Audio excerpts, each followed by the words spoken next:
Welcome to whistle.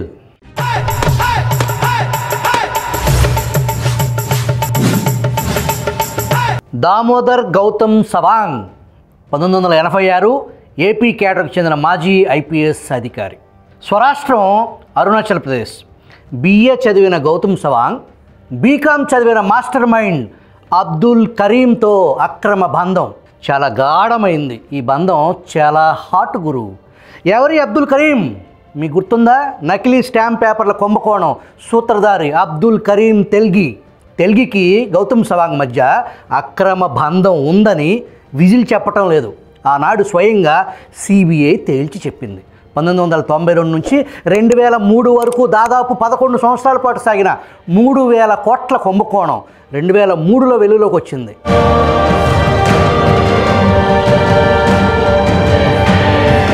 తెల్గి అరెస్టుకు ముందు నుంచి సవాంగ్ అతనితో సన్నిహిత సంబంధాలు కలిగి ఉన్నాడని, పలుమార్లు తెల్గితో కలిసి హైదరాబాద్ నుంచి ముంబైకి విమానంలో ప్రయాణం చేశారని నాటి ఆంధ్రప్రదేశ్ సిఐడి నిర్ధారించింది.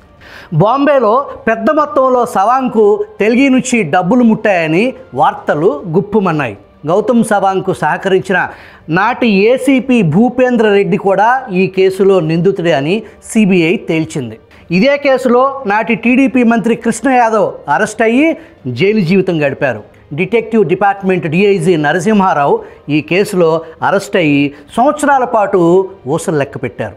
నాడు హైదరాబాద్ వెస్ట్ డీసీపీగా పనిచేస్తున్న గౌతమ్ సవాంగ్ను ఈ కేసులో విచారించడానికి సీనియర్ ఐపీఎస్ అధికారి ఉమేష్ షరాఫ్ గౌతమ్ సవాంగ్ ఆఫీసులో అడుగు పెడితే సవాంగ్ అన్న ఏం చేశారో తెలుసా? గోడ దూకి పారిపోయారు. అప్పట్లో ఈ వార్త హల్చల్ చేసింది. అదే కేసులో DSP Satyanarayana Reddy, CI Mohammad Asif, SI Madhurmohan, constable KP Reddy కూడా జైలు పాలయ్యారు. కేసు సిబిఐకి బదిలీ అయింది.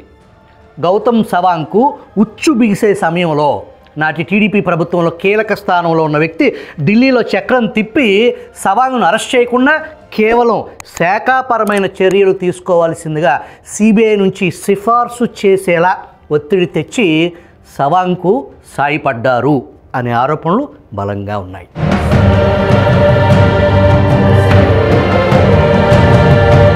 ఆ తర్వాత కొద్ది కాలానికే వైఎస్ రాజశేఖర రెడ్డి ముఖ్యమంత్రి అయ్యారు.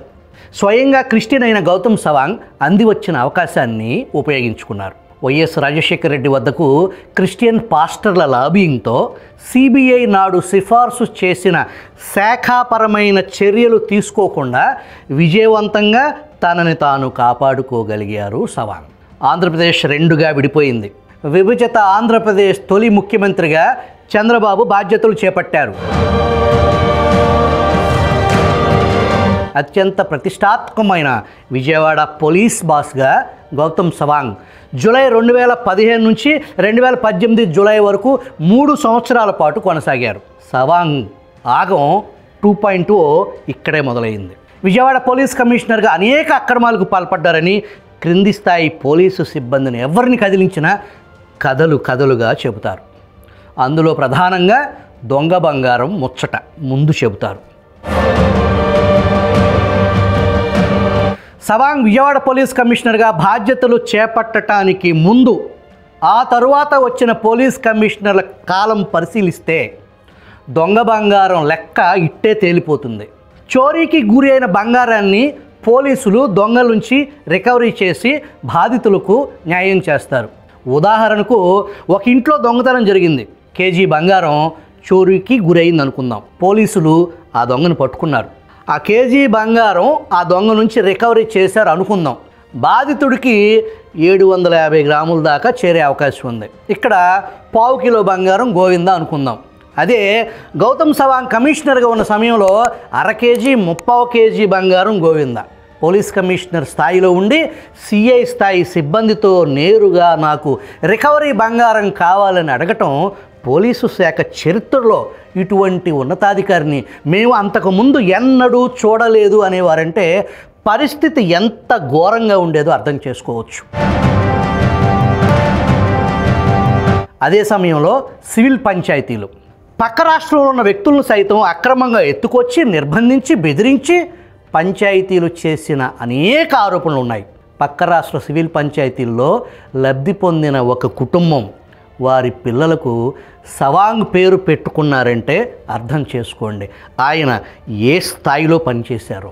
విజయవాడ కమిషనర్గా ఉండగా సెక్స్ రాకెట్ కాల్ మనీ వార్త పెను సంచలనం సృష్టించింది. నాటి ఎంపీ కేశినేని నాని, గౌతమ్ సవాంగ్ సంయుక్తంగా ముందుకు తీసుకొచ్చిన case Vijayawada call money sex racket. ఏమాత్రం పసలేని కేసును నాటి ప్రతిపక్షం జగన్ గ్యాంగ్ ఏ స్థాయిలో వాడి నాటి ప్రభుత్వాన్ని అల్లరిపాలు చేసిందో మనం చూసాం. అత్యంత వివాదాస్పద కేసుల్లో పోలీసు ఉన్నతాధికారులు పత్రికా సమావేశం పెట్టి ప్రజలకు వివరణ ఇవ్వటం పోలీసుల ప్రాథమిక బాధ్యత. అటువంటిది బెజవాడలో అటు ప్రతిపక్ష రచ్చ, ఇటు మీడియా సంచలన కథనాల పేరుతో వార్తలు ప్రసారం చేస్తుంటే స్పందించాల్సిన సవాంగ్ హైదరాబాద్ వెళ్ళి కూర్చున్నారు. ప్రెస్ మీట్ పెట్టి ప్రజలకు వాస్తవాలు వివరించమంటే లెక్కే చేయలేదు. ముఖ్యమంత్రి చంద్రబాబు స్వయంగా నాటి డీజీపీ జేవి రామును గట్టిగా మందలిస్తే సవాంగ్ హైదరాబాద్ నుంచి విజయవాడ వచ్చి తూతూ మంత్రంగా కేవలం 5 నిమిషాల్లో పత్రికా సమావేశం ముగించారు. నాడు గౌతమ్ సవాంగ్ ఉత్సాహం చూపించిన కాల్మనీ కేసును కోర్టు కొట్టివేసింది. గౌతమ్ సవాంగ్ ఆ కేసును కోర్టులో నిరూపించలేకపోయారు. ఆ తర్వాత కాలంలో గౌతమ్ సవాంగ్కు ఒక బలీయమైన కోరిక ఉండేది. అది డీజీపీ పోస్ట్. తరచూ నాటి ముఖ్యమంత్రి చంద్రబాబు నివాసానికి వెళ్ళి చంద్రబాబు మనవడు దేవాంష్తో ఆడుకోవటం, కాకా పట్టడం మొదలుపెట్టారు. One fine morning Sawang DGP కలను నాటి ముఖ్యమంత్రి చంద్రబాబుతో పంచుకోవటం జరిగింది. అక్కడ ఏం జరిగింది? గౌతమ్ సవాంగ్ బలహీనతలను అర్థం చేసుకున్న ఒక మీడియా అధినేత సవాంగ్తో ఏమన్నారు? ఇదే అదునుగా గౌతమ్ సవాంగ్ చేత అనేక సివిల్ పంచాయతీలు చేయించి లాభపడ్డారా? ఇంకో పక్క ఇదే కోవలో ఆటోమొబైల్ టైకూన్గా పేరున్న వ్యక్తి కూడా అనేక సివిల్ పంచాయతీలు చేయించి ఇరువురు లాభపడ్డారా? సవాంగ్ చంద్రబాబు పాలనలో డీజీపీ ఎందుకు కాలేకపోయారు? ఆలూరి బాల వెంకటేశ్వరరావు, ఆయనే ఏబి వెంకటేశ్వరరావుకు, దామోదర గౌతమ్ సవాంగ్కు మధ్య అసలు వారేంటి? గౌతమ్ సవాంగ్ బరి తెగించి కనీస వెరపు మానవత్వం లేకుండా పాల్పడిన అమానవీయ వికృత చేష్టలేంటి? సవాంగ్ చేసిన దురాగతాలకు ఖచ్చితంగా శిక్ష పడాల్సిందే అని ఏబి వెంకటేశ్వరరావు ఎందుకు అంటున్నారు? జగన్ జమానాలో ఈయన గారు సాగించిన అరాచకాలేంటి? ఏ నేరం కింద గౌతమ్ సవాంగ్ను అరెస్టు జరుగుతుంది? సవాంగ్ ఆగం 2.0 వచ్చే ఎపిసోడ్లో తెలుసుకుందాం.